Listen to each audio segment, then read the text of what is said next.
So if you just bought a Windows 11 computer and you're doing an upgrade, the setup process might seem a little daunting. Don't be scared. It's super easy. I'm going to show you how to do it right now.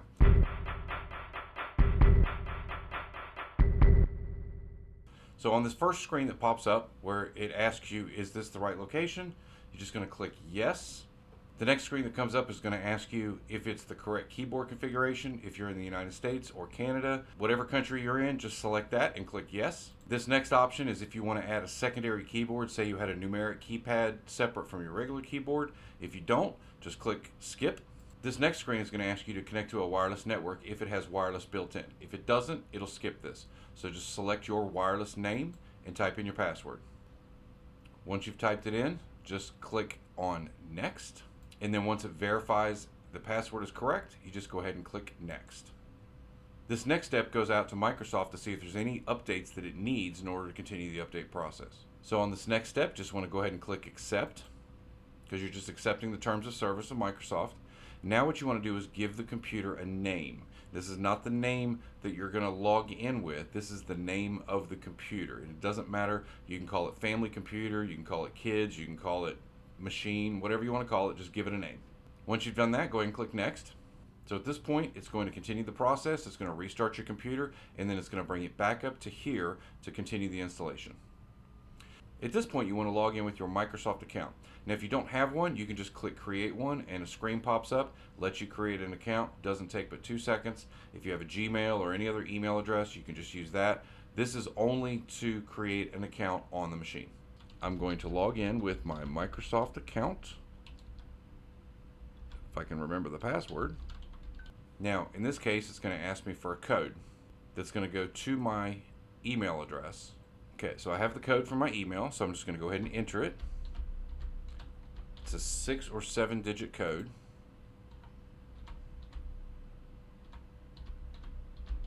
And then once I have that, just go ahead and click sign in. What it's going to do now is it's going to connect to Microsoft. It's going to connect this machine to my Microsoft account. So you have to do this in the very beginning to create a Microsoft account. It's no big deal. You can also create a local account once you've actually set the machine up. So at this point, it's going to ask me for a PIN. So I'm just going to go ahead and click create PIN. And I'm just going to use whatever PIN number I want. And you're just going to click OK. Now at this point, because I've logged into the Microsoft network, when setting up other machines, it wants to assume that I want to restore my settings from another computer that I worked on. I do not.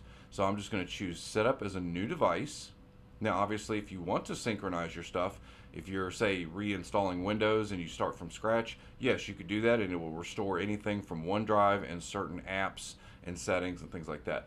In my case, I'm usually setting up a new machine, so I'm just going to set up as a new device and then I'm going to click next. Now at this point, these are all individual settings, location services, device finder, diagnostics, and all that. You can go through and select which ones you want or don't want. I just usually go ahead and click next all the way through because Microsoft is going to send you ads regardless. Now at this point, you can choose what type of machine it is, whether it's a gaming machine or for entertainment or whatever. And what that does is it personalizes the experience, maybe tells you about new apps that are particular to the things you're interested in. I always click skip. Microsoft OneDrive wants to install on this machine so that I can synchronize files to the Microsoft account. But I always like to save the files locally and don't use OneDrive. So I'm going to choose only save files to this PC. If you have a Microsoft OneDrive account, then just go ahead and click next and it will install OneDrive and synchronize it for you. The next option up is the Microsoft Office 365 trial. Now, if you already have Microsoft Office 365, you can just go ahead and click next and it will install it for you and synchronize with your Microsoft account. If you don't have it, or say you use OpenOffice or another program, just click no thanks and it will go on to the next screen. It's going to want me to register this particular machine. In this case, you would want to put your information and a good email address in case you ever have a problem with the computer. That's the email address that you will have to use for warranty support. Put all your information in there and go ahead and click next. This next option here is about what HP knows about your computer, support programs, things like that. I always turn these off because, frankly, they don't need to know. But you can leave them checked. It's no big deal. Click next. And now the process is going to continue. This is basically Windows installing with the settings that you've given it. And it's going to take a few minutes. So when it's done, it's going to bring you right up to the point where you can log into the computer and you're ready to go. So this is a super fast machine, so it only took about 3 minutes, but as you can see, it brought me right here to the desktop, and now Windows 11 is installed and ready to go.